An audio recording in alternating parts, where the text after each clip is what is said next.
नमस्कार, कैसे हैं आप सभी? मैं हूँ आपकी दोस्त सारिका त्यागी, जो रोज़ लाती हूँ छोटी-छोटी प्यारी-प्यारी स्टोरी। वो स्टोरी जो मुझे मेरी दादी-नानी सुनाती थी और मैं आप सभी को सुनाती हूँ।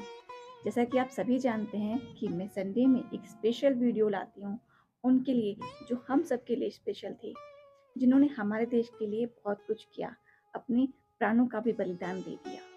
हम उनको याद करते हैं और उनको उचित सम्मान भी देने की कोशिश करते हैं और चाहते हैं कि सभी उनको उचित सम्मान दें। हम जानते हैं कि हमारे पाठ्यक्रम में इस तरह की चीज़ें नहीं बताई गई हैं।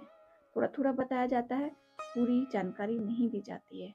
तो आगे की पीढ़ी वो सब जानेगी ही कैसे? और जानेगी नहीं तो उन्हें उचित सम्मान देगी कैसे? जब तक हमारे पाठ्यक्रम में ये सब सुनिश्चित नहीं हो जाता, तब तक इंतज़ार ना करते हुए हमने बीड़ा उठाया है कि हम इस तरह की वीडियो लाते रहें, जिससे हमारी आगे की पीढ़ी ये सब के बारे में जाने, उनको याद रखे कि इन्होंने हमारे लिए कितना कुछ किया। नहीं हम वही गुलामी की वीडियो में जकड़े रहते। ज़रा आप ये सोचिए, आपके घर में कोई मेहमान आया है, आपने उसे 2-4 दिन उसकी मेहमान नवाज़ी की, फिर उसके बाद में वो आपके घर में ही फैल गया, मतलब कि रहने लगा और वहाँ से जाने का नाम नहीं ले रहा। कोई बात नहीं, और 2-4 दिन रुक जाएगा। फिर उसके बाद में वो आपकी सब चीज़ों को इस्तेमाल कर रहा है बिना आपसे पूछे हुए। ठीक है, आपके अपने घर पे उसका हक ज़्यादा है। चलिए ठीक है, मेहमान भगवान समान। पर उसके बाद में वो आपके अपनों को सम्मान नहीं दे रहा है और आपका शोषण कर रहा है, तो आप लोग क्या करेंगे? आप लोग चाहेंगे कि उसे आपके अपने घर से निकाल दें। हमारे स्वतंत्रता सेनानियों ने भी यही कार्य किया। अपने आप पे अत्याचार सहन करते हुए उन्होंने हमारे देश को आज़ादी दिलाने के लिए संघर्ष किए, यातनाएं सहन की, पर हमारे देश को आज़ादी दिलाई। आज हम बात करेंगे, जैसे कि आपको पता है, मैंने एक बार जिक्र किया था लाल बाल पाल। लाल बाल पाल बोले तो लाला लाजपत राय जी जो पंजाब से थे, बाल गंगाधर तिलक जी जो महाराष्ट्र से, और हमारे बिपिन चंद्र पाल जी जो कि बंगाल से थे। आज हम बात करेंगे लाला लाजपत राय जी की, जिन्होंने जिंदा रहते हुए अंग्रेजों से ईंट बजा दी और उनकी मौत में भी अंग्रेजों के ताबूत की आखिरी कील बनकर रही। उनकी मौत से जो हमारे युवा नेता थे वो आक्रोशित हो गए और उन्होंने अब पूरे देश में अंग्रेजों के नाक में दम कर दिया। आज हम उन्हें जानेंगे, समझेंगे। आज हमारी लाला जी के लिए ये भेंट। लाला लाजपत राय जी का जन्म 28 जनवरी 1865 को धुड़के में एक पंजाबी हिंदू परिवार में हुआ था। उनके पिता का नाम मुंशी राधा कृष्ण अग्रवाल था, जो कि उर्दू और फारसी के सरकारी शिक्षक थे, और उनकी मां का नाम गुलाब देवी अग्रवाल था, जो कि एक धार्मिक महिला थी। उन्होंने अपनी युवावस्था का अधिकांश समय जगराओं में बिताया। उनका घर अभी भी जगराओं में और एक पुस्तकालय और संग्रहालय है। उन्होंने जगराओं में पहला शैक्षणिक संस्थान आरकी हाई स्कूल भी बनाया। लाला जी की प्रारंभिक शिक्षा सरकारी उच्चतर माध्यमिक विद्यालय रेवाड़ी पंजाब प्रांत में हुई थी, जहां उनके पिता एक उर्दू शिक्षक के रूप में तैनात थे। 1880 में उन्होंने कानून का अध्ययन करने के लिए लाहौर के गवर्नमेंट कॉलेज में प्रवेश लिया, जहां वे लाला हंसराज और पंडित गुरुदत्त जैसे देशभक्तों और भावी स्वतंत्रता सेनानियों के संपर्क में आए। लाहौर में अध्ययन के दौरान वे स्वामी दयानंद सरस्वती के हिंदू सुधारवादी आंदोलन से प्रभावित हुए। मौजूदा आर्य समाज लाहौर 1877 में स्थापित के सदस्य बने और लाहौर स्थित आर्य गजट के संस्थापक संपादक बने। 1884 में उनके पिता का रोहतक में स्थानांतरण हो गया और राय लाहौर में अपनी पढ़ाई पूरी करने के बाद साथ आ गए। 1886 में वह हिसार चले गए, जहां उनके पिता का तबादला हो गया था, और कानून का अभ्यास करना शुरू कर दिया और बाबू चूड़ामणि के साथ हिसार की बार काउंसिल में संस्थापक सदस्य बन गए।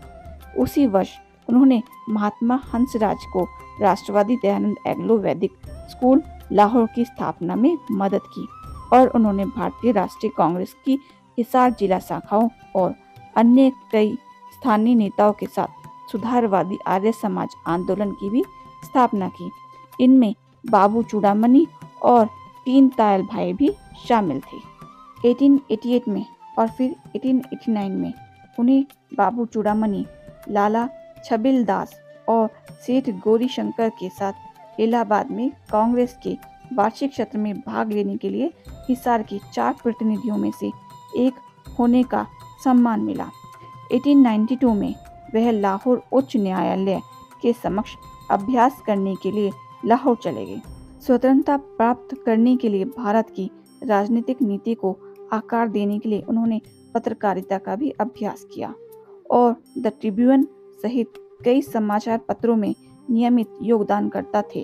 वे इस प्रबंधन से भी जुड़े थे। 1914 में उन्होंने खुद को भारतीय स्वतंत्रता आंदोलन के लिए समर्पित करने के लिए कानून का अभ्यास छोड़ दिया और 1917 में ब्रिटेन और फिर संयुक्त राज्य अमेरिका की यात्रा की।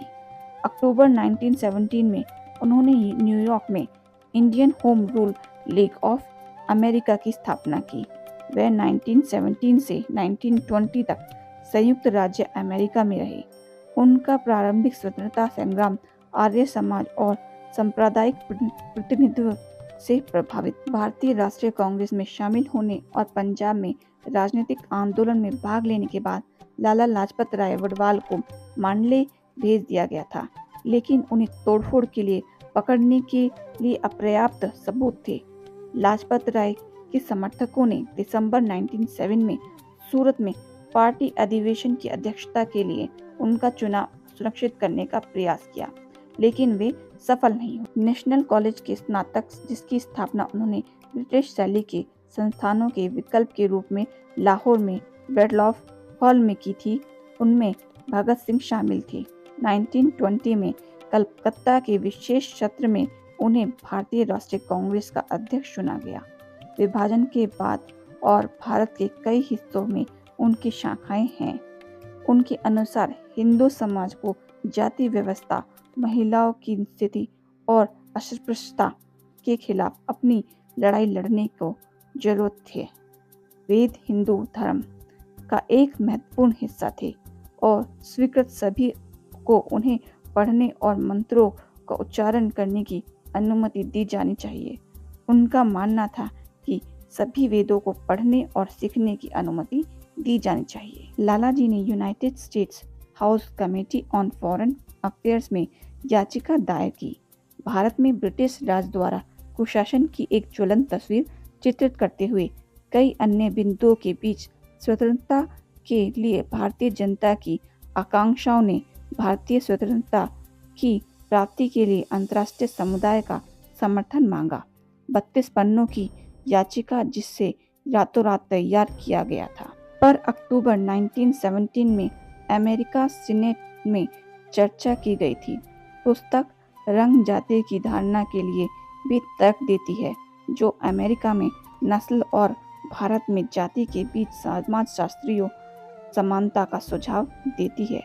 प्रथम विश्व युद्ध के दौरान लाजपत राय संयुक्त राज्य अमेरिका में रहते थे, लेकिन 1919 में वे भारत लौट आए और अगले वर्ष कांग्रेस पार्टी की विशेष सत्र की नेतृत्व किया, जिसने असहयोग आंदोलन शुरू किया। वह 1921 से 1923 तक जेल में रहे और अपनी रिहाई पर विधानसभा के लिए चुने गए। 1928 में यूनाइटेड किंगडम ने भारत में राजनीतिक स्थिति पर रिपोर्ट करने के लिए सर जॉन साइमन की अध्यक्षता में साइमन कमीशन की स्थापना की। आयोग का भारतीय राजनीतिक दलों द्वारा बहिष्कार किया गया था, क्योंकि इसमें कोई भी भारतीय सदस्य शामिल नहीं था और इसका देशव्यापी विरोध हुआ। जब आयोग ने 30 अक्टूबर 1928 को लाहौर का दौरा किया, तो लाजपत राय जी ने इसके विरोध में एक अहिंसक मार्च का नेतृत्व किया और साइमन गो बैक का नारा दिया। प्रदर्शनकारियों ने नारेबाजी की और काले झंडे दिखाए। लाहौर में पुलिस अधीक्षक जेम्स ए स्कॉट ने पुलिस को प्रदर्शनकारियों पर लाठीचार्ज करने का आदेश दिया और राय पर व्यक्तिगत हमला किया। गंभीर रूप से घायल होने के बावजूद राय ने बाद में भीड़ को संबोधित किया और कहा, मैं घोषणा करता हूं कि आज मुझ पर किया गया प्रहार भारत में ब्रिटिश शासन के ताबूत में आखिरी कील साबित होगा।